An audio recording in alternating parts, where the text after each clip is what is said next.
Alrighty, good morning. Yes, it is. It is Tuesday, but officially Monday because we had Monday off, right? So today is May 27th, almost the end of May. And most of us that have repair shops have been going pretty hard for some time, right? For at least a month, which isn't a lot of time in a 12-month period. But one of the things that I couldn't help, I had free time. Worst thing you can have is free time. But I started looking at other videos out there, repair videos. Get my catch here in just a minute. Stay tuned.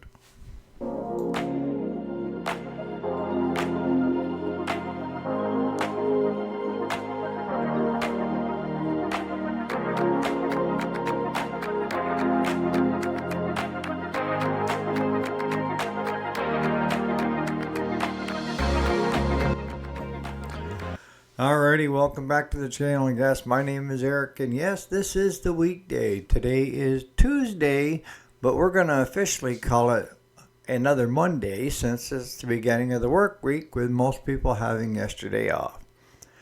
So, what am I talking about when I'm saying watching other videos? Well, what I was finding as I was scrolling through numerous repair videos that kind of caught my eye, and that is, if it looks like too clean of a place and everything comes off so easy, it's not a true repair video. If there isn't at least a few cuss words, then you're not watching the right video of how to do it. Because what ends up happening is they do it, and they do it in like 10 minutes, right? And you're like, wow. An hour later, you're still fighting with the first bolt, swearing underneath your breath at that person for getting it so easy. What you're not seeing is everything has been torn down once. Yes.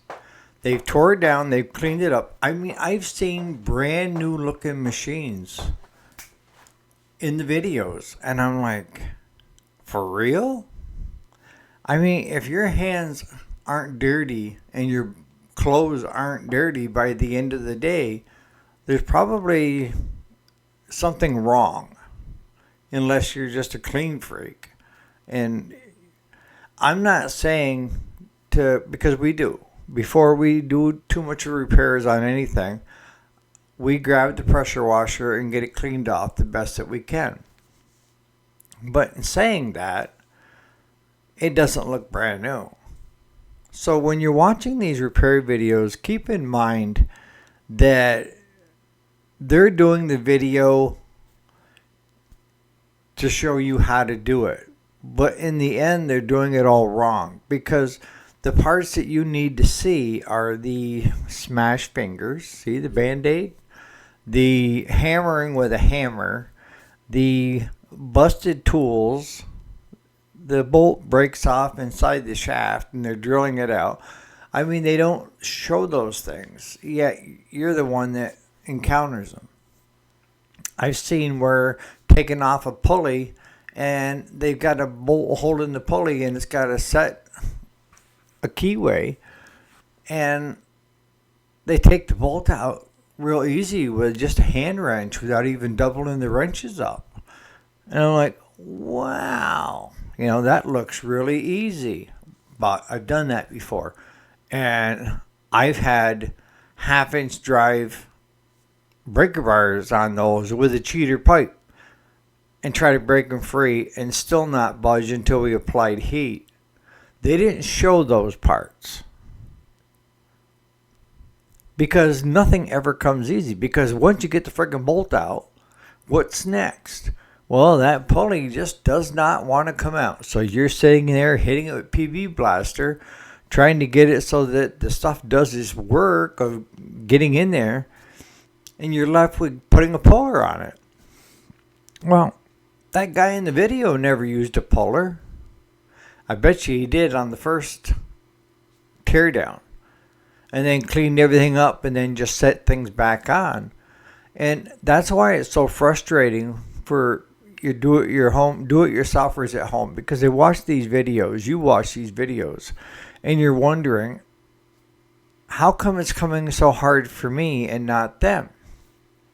If you did a complete tear down with all your slam fingers and everything else, cleaned everything up in the parts washer, put it back together, I guarantee you it'll come off easier. That within 5 minutes, you could probably thread the bolt out with your fingers instead of using an open-end wrench. But that's what I mean by they skip through the hard things when they don't want to look stupid, is basically the best way to put it. And I don't mind looking stupid. I look stupid a lot. Who cares? But I'm going to give you the down and dirty. You're not going to see Claude or I walk away with pressed shirts in our hands that aren't oil soaked. And that's our lotion. Most people have lotion in the house. We mechanics, we use engine oil. We get it all over our hands. It moistens our skin. We even use it on our faces. If you see a mechanic and they're not dirty, they're not doing their job. Honest to God. I've seen guys stay clean all day long in a repair shop. And I've also seen those same guys not get much done. If they can get somebody else to handle the dirty part, they will. So when you're trying to tackle a video, let's say working on a Craftsman, trying to pull the flywheel to replace the stator or replace the flywheel. If you don't at least one, see that they're somewhat dirty, two, that they're using a puller and they're tightening it down so far, and then they're slamming it with a hammer and then tightening it a few more and then slamming it with a hammer until it finally pops free, you're probably watching the wrong video. If you're watching the video of where he puts the puller on and just puts a few threads on it and it just magically pops up, I'm telling you right now, he's had that flywheel off. And he didn't drive it back down on with the impact like he should have. Right? So it's all for TV. It's all for videos for you to watch. And they don't care if they're giving you the wrong advice. All they care about is views. I'm trying to give you the right advice. And mine don't cost nothing. There's no things in the description for sale. If I post something in the description, it's because I like to share it with everybody else. If they want to go get what I've got, whoop-de-doo. If not, don't. But I don't have any sponsors. I don't have anybody telling me that they want to see X, Y, and Z. And I like it that way. The only ones that are my critiques are you guys. If I get off the rail and into left field, I expect that you guys pull me back by saying, what the hell are you doing, right? But that goes for repairs. If I tell you how to do something repair-wise and it's wrong, you guys will call me out in the comments, which I want you to do 110%. What I do know is that my grandfather used to say this, and I know it wasn't his saying. There's more than one way to skin a cat, right? Like, who'd ever want to skin a cat? But skin a cat. There's more than one approach. But your old-time mechanics have probably tried all of them. And they're going to go with the easiest and the one that works. The one that doesn't shatter pulleys trying to get them off. The one that doesn't end up bending their pullers because they over-tighten it with the impact instead of using a box end wrench. I've seen that before. Yes. Actually, Claude had a young fellow working with him out in the shop. And It was during the summer. Kid wanted to learn small engine. So Claude told him, to go over and put the puller on the flywheel and start by taking the flywheel off. Well, Claude didn't explain how it works. And what the kid ended up doing was putting the puller on it, but instead of good and snug and tight and putting some pressure on it, he was using the impact. And he just started with the impact until the puller give, because he never hit it with a hammer or nothing else. Why didn't he do it that way? Because Claude didn't show him. Claude just assumed, and that's where you get into trouble these days, is when you assume anything from anybody. But we ended up tossing that puller and having to buy a new one. I mean, we've had pullers that are supposed to be straight threaded rod, and they're in a U shape. That's not how it's supposed to work. A lot of times when you're doing teardowns, depending on what you're tackling, using a 3/8 inch impact wrench is probably not the soundest of advice when you're doing a tear down. Because if you have that bolt that really doesn't want to give, and you could end up taking and snapping the head right off the bolt with a 1/2 inch impact, whereas if you took a wrench and if it wasn't coming and used a little bit of heat, you probably could get it out. If not, you're going to snap that bolt off. You're going to now spend time with the drill drilling the center of that bolt, and then using an easy out to get the friggin' thing out, right? And how do I know this? Because I've done it. Most mechanics that are good mechanics have screwed up royally a lot. But the good mechanics learn from their mistakes. The bad mechanics continue doing it, right?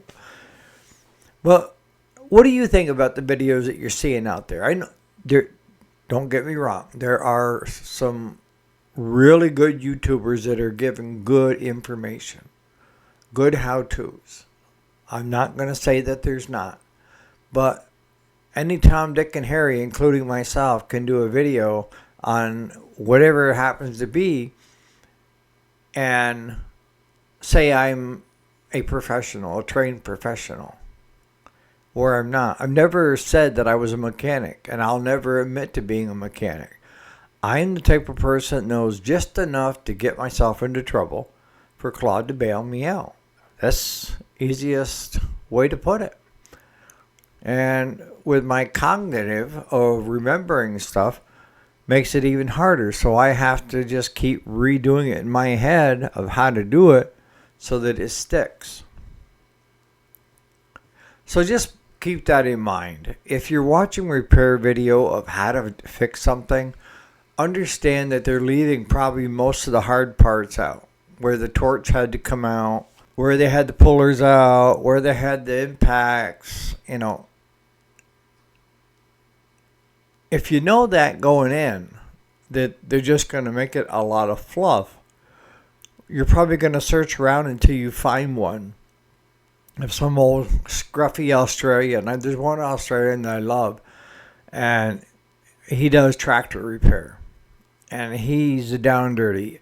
I mean, the camera skills suck almost as bad as mine, but he's knowledgeable. He knows how to fix stuff, how to do workarounds. And that's the guy you want to learn from.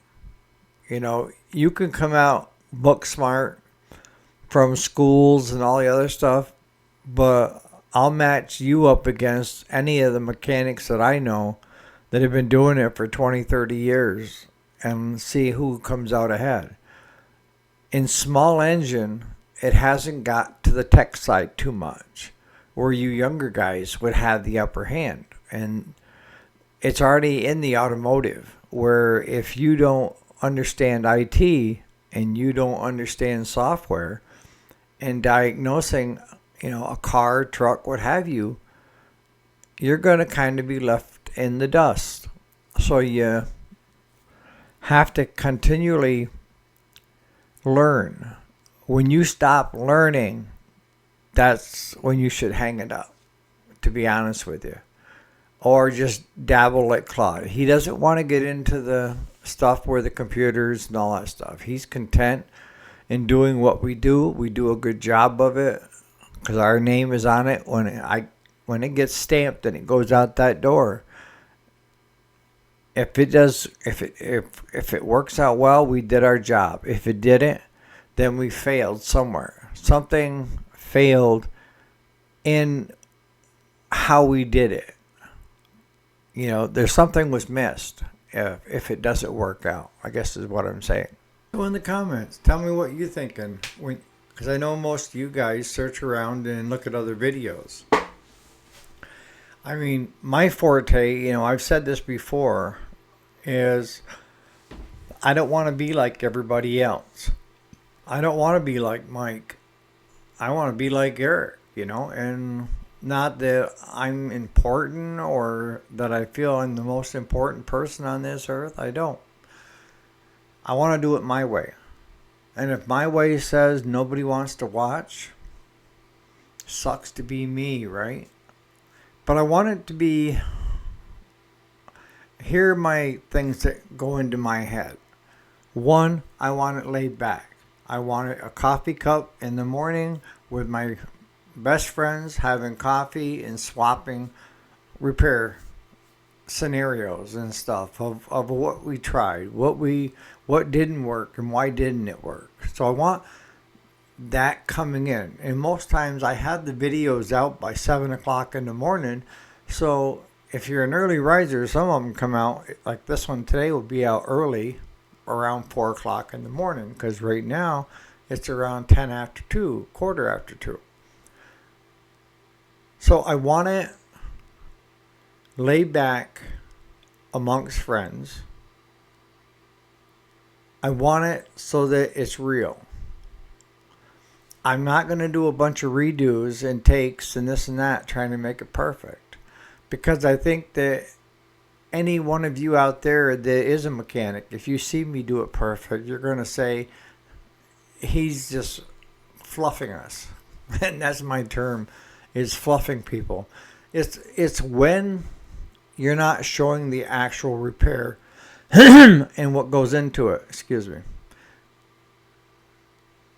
People that are watching the video are looking to learn something. And again, I'm not saying that Claude and I are the experts out there.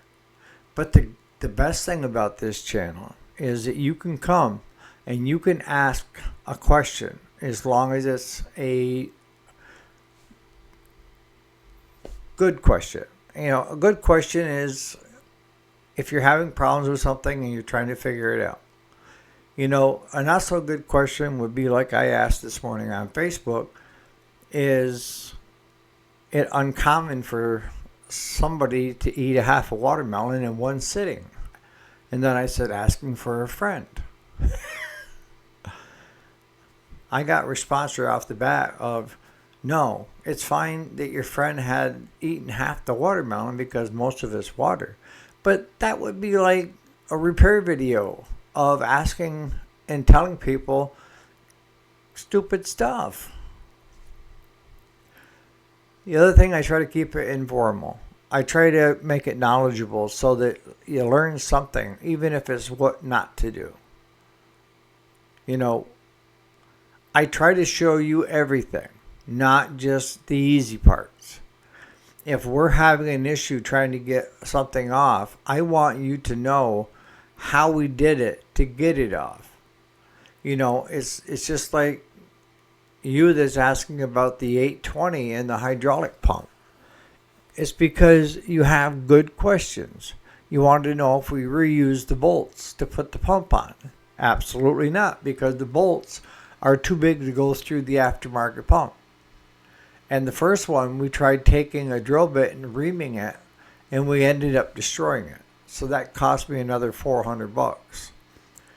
And this time we went with threaded rod that was the right size diameter and double nutted it. If I didn't tell you that and I didn't show you that, you'd still be trying to use the old bolt trying to get it to go into the aftermarket pump, right? That's what I mean. You need to show everything.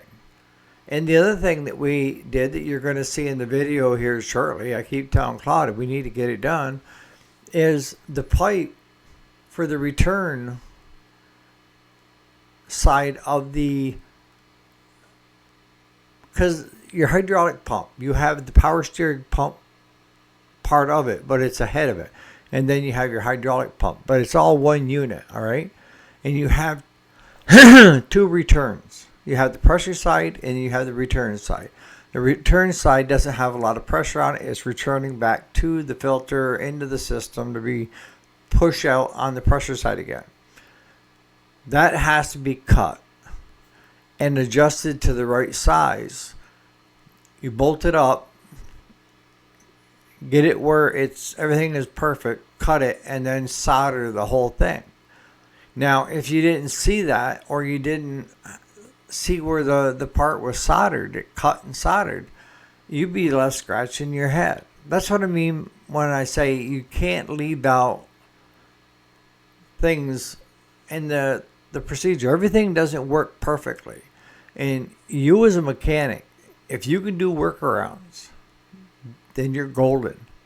If you know that I can do X, Y, and Z, whether it's welding, soldering, brazing. I guess the wrong term. We brazed the copper pipe. We didn't solder it. We brazed it in place. And we could get away with it because it wasn't the pressure side. If it was the pressure side, we might have problems because of how much pressure is on the actual pipe. The return is low pressure. But in the comments, tell me what you think if you've been out there looking at different videos and what you're seeing. And have you seen any of the aha moments where you're looking at it saying that it doesn't come apart that easy? Or maybe you watched the video because you're trying to do something and they make it look easy as hell and you're still sitting there with sweat coming off your brow trying to get the cover off. You see what I'm saying? Hopefully we're teaching you something here at the channel between Claude and I. Hopefully you're learning something, whether it's how to be a better person, how to do better when it comes to business, how to do better when it comes to repairs, what to look for with tools. We're not a Snap-on shop. We're a Harbor Freight TMU because they work. One of my chests has got all Craftsman. And that's only because my wife bought me all Craftsman one year for Christmas. And that's what's in that chest. Other than that, I would have gone to Harbor Freight or TMU to fill my toolbox. And when you break a socket, it's a lot cheaper to go to Harbor Freight. They'll just give you another whole tool set if you break one. And they come with warranties too. So on that note, we'll see you here bright and early for tomorrow morning for Wednesday's edition of the weekday. You guys have a great day and let me know in the comments what you think.